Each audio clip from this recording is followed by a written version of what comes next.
M tutoring classes में सभी का स्वागत है। आज हम एनसीईआरटी क्लास 9th के चैप्टर 2 एक्सरसाइज 2.4 के क्यूबिक एक्सप्रेशन फैक्टराइजेशन का सवाल को बनाते हैं। एक सवाल लिए हैं x के power 3 minus 3x square minus 9x plus and minus 5। इसका बनाने का सबसे आसान तरीका है कि इसमें x का वैल्यू +1 प्लस -1 प्लस -2 या प्लस -3, ऐसा कोई भी वैल्यू +-1 या +-2 डाला जाए ताकि जो टोटल जो इक्वेशंस है वो 0 हो जाए। मान लेते हैं हमने लिया x का वैल्यू -1, तो अब -1 इसमें पुट करते हैं तो क्या होता है, -3 -3 इंटू -1 का होल स्क्वायर -9 इंटू -1 एंड -5। ये हमारा वैल्यू हो जाएगा 1 और ये हमारा हो जाएगा माइनस को 2 बार मल्टीप्लाई करेंगे तो हमारा प्लस हो जाएगा और ये हमारा 3 हो जाएगा, और ये दोनों को मल्टीप्लाई करेंगे -9 और -1 दैट इज +9 और ये हमारा हो जाएगा -5। इस सब का वैल्यू जोड़ेंगे तो हमारा 0 हो जाएगा। 9 है -5 -3 -1 इज ऑल्सो इक्वल टू -9 और सम करेंगे तो हमारा वैल्यू 0 हो जाएगा। इसका ये मतलब हुआ कि x -1 एक हमारा वैल्यू दिया, x इक्वल टू -1। हम इसको लिख सकते हैं x + 1 इक्वल टू 0, यानी कि एक फैक्टर जो हमारा है वो x + 1 बराबर, वो x + 1 is a factor of this equation. अब हमारा ये फैक्टर्स x + 1 मिल गया।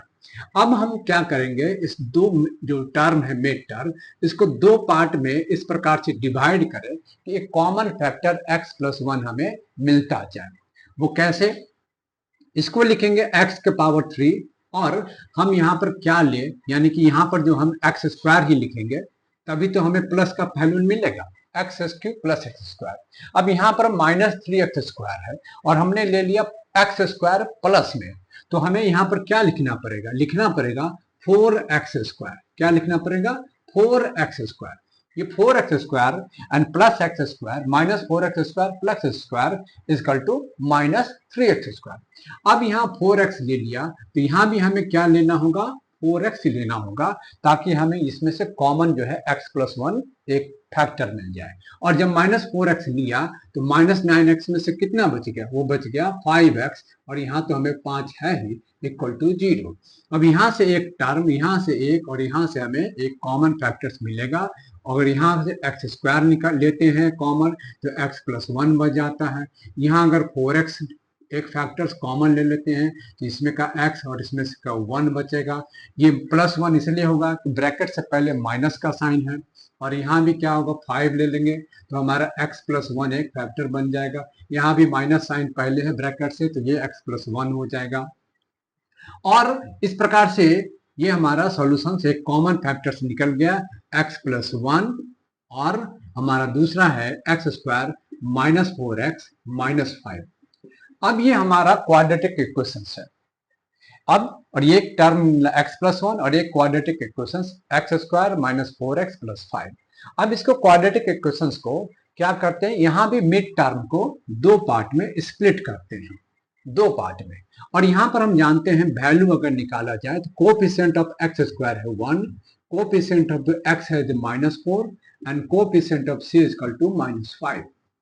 तो यहाँ मिड टर्म के जैसा कि पता होगा कि b जो पार्ट है b, वो इस प्रकार से लिखते हैं कि b1 और b2 का जो वैल्यू होगा, यानी कि b1 इंटू b2 वो बराबर होना चाहिए a इंटू c के वैल्यू के बराबर होना चाहिए। और b1 और b2 का वैल्यू क्या हमारा है, b1 है हमारा, a और c का वैल्यू क्या है -5 और a का वैल्यू है +1 और c के वैल्यू -5। ये हमारा क्या हो जाता है -5। और -5 हम किस प्रकार से हम इंगित करेंगे तो पता चलेगा, इस 4 को हम अगर हम पार्ट में बदले तो हमारा हो जाता है 5 - 1 इक्वल टू 4 होता है। तो b1 और b2 हमें मिल जाएगा 5 और 1 में।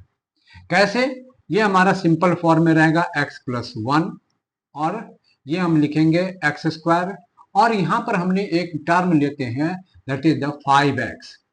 5x जैसे ही ले लिए तो अब यहाँ पर -4x पाने के लिए हमें एक प्लस x यहाँ पे ऐड करना होगा, जोड़ना होगा, और यहाँ पर हमारा नंबर हो जाता है दूसरा 5 में। अब यहाँ से एक टर्म, यहाँ से एक टर्म कॉमन लेंगे तो x प्लस 1, और यहाँ से x कॉमन लेते हैं तो x माइनस 5 बचता है, और यहाँ से कॉमन लेते हैं 1 तो हमारा x माइनस 5 बच जाएगा। तो हमारा इक्वेशन क्या हो गया, x प्लस 1, x माइनस 5 और x प्लस 1। ये हमारा इक्वेशन हो जाएगा x cube -3x² -9x and -5। इस प्रकार से क्यूबिक एक्सप्रेशंस को बनाया जाता है, और क्वाड्रेटिक इक्वेशंस को भी मिड टर्म को स्प्लिटिंग से बनाया जाता है। तो आपको ये वीडियो कैसा लगा? अच्छा लगा तो लाइक जरूर कीजिएगा, और शेयर भी, और सब्सक्राइब तो जरूर कीजिएगा।